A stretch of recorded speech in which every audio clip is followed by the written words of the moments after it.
Commander Masters is coming with 4 Precon decks, and originally I was really excited when I saw those face commanders. I made a video all about the face commanders, I'll put a card to it here if you want to check that out. But now that we got the full deck list, I'm pretty disappointed. I went into these decks with the expectation that they would be like the Lord of the Rings Precons or just generally any other Precon decks. Not amazing decks, some fun new cards, maybe a couple of okay reprints, and a mediocre mana base for about $45. Commander decks have slowly been creeping up in price, but most of them have floated around the $35, $45 mark. And although sometimes they get upsold later, most Precons, especially for standard sets, you can still find at their original price. But these Commander Masters Precons are really expensive. The Jeskai one is the cheapest, and it's $74. And it only gets worse from there. $84 for the Abzan deck, and the other two are much worse. The Sliver deck is going for $124,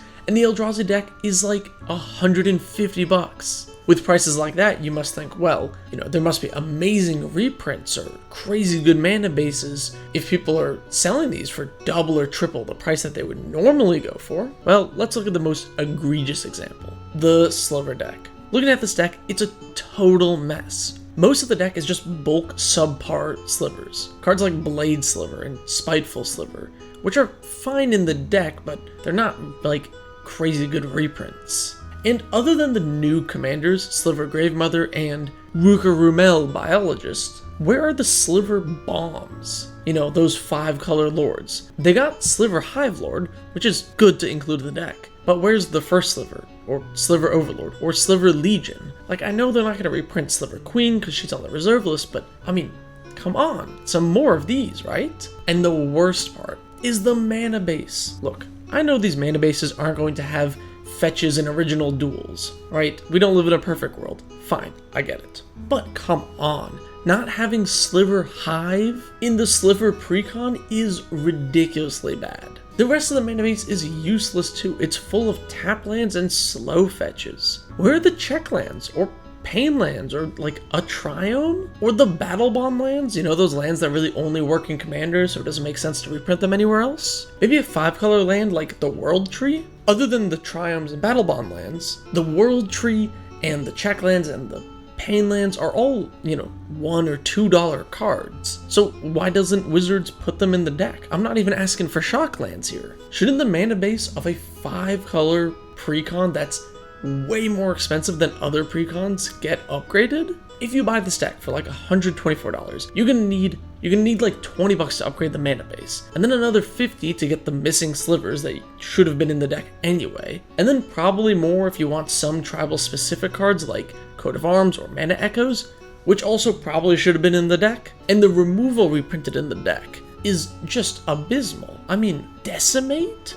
Cleansing Nova? This is a 5-color deck. You couldn't pick anything better? Honestly, you can probably just build a better mana base with basics and a few check lands. In 5 colors, if you just load up on basics and load up on green cards that search for basics like Kadama's Reach and Cultivate, as long as you lean into green so that you're going to be able to hit green for those spells, you can pretty easily color fix and make a decent 5-color budget mana base. If you want to build a Sliver deck, honestly, just buy singles. All the singles reprinted here are basically gonna tank, so you can probably get a good portion of them for less than the cost of the deck in total. And then you're not paying for a bunch of useless tap lands. Sadly, cards like Sliver Hive, which didn't get reprinted here, has really shot up in price because of the new demand, so you might need to wait for it to get reprinted if you don't want to spend like $40 on it. And with that, we can see Wizards' strategy at work. Either print something broken in a Precon to justify the Precon's price, like Dockside or Fierce Guardianship, and then never reprint it in a Precon until the price is really high,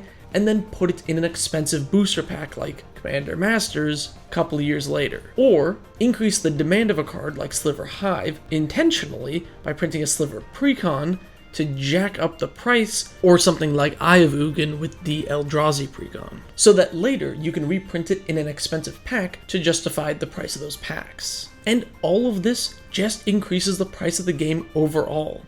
Go to Scryfall and search by cards that cost $20 or more, or $10 or more.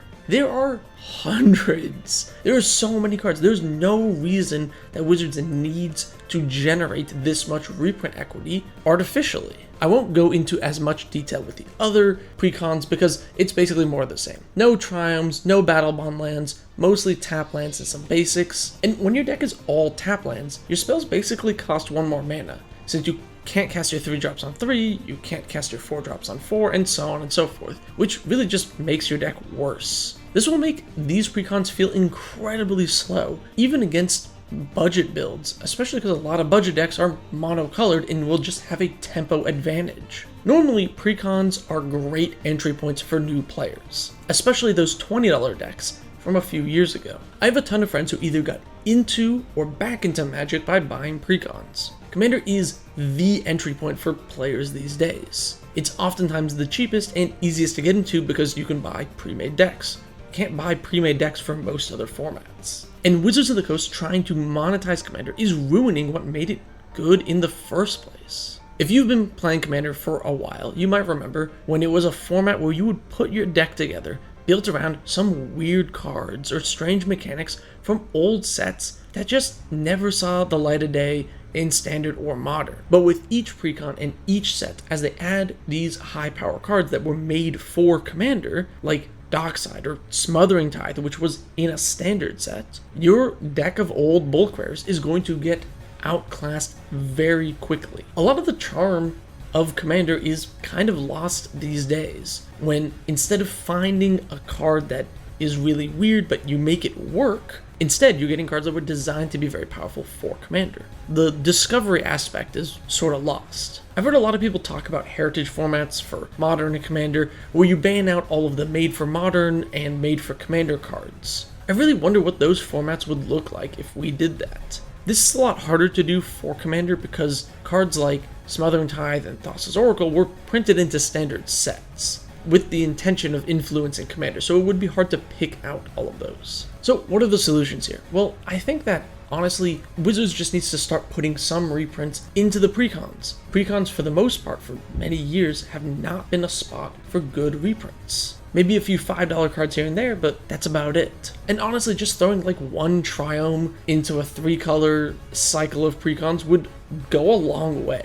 I also think Wizards needs to focus less on individually powerful cards and more on synergy pieces. Let's take 2 cards for example, Dockside Extortionist and Academy Manufactor. So Dockside is individually a powerful card. There's nothing you need to do in your deck, or you don't need any other specific cards to make it good. You don't need to blink it or reanimate it or clone it, although you could. It's just powerful on its own. This is just a strong card. Academy Manufactor can be a powerful card in the right deck. Now, Manufactor hasn't taken over Modern or anything because Modern's having a similar issue where just individually powerful cards take over the game, as opposed to Manufactor, which can be good with synergy. You play this with a Brass's Bounty and you get a bunch of extra things. You play this with a Confirmed Suspicions and you get a bunch of extra things. By combining Academy Manufactor with other cards, you then create more value than the sum of its parts, giving you a more powerful effect and forcing you to build your deck in a certain way. I think Wizards just needs to make more cards, especially for Commander,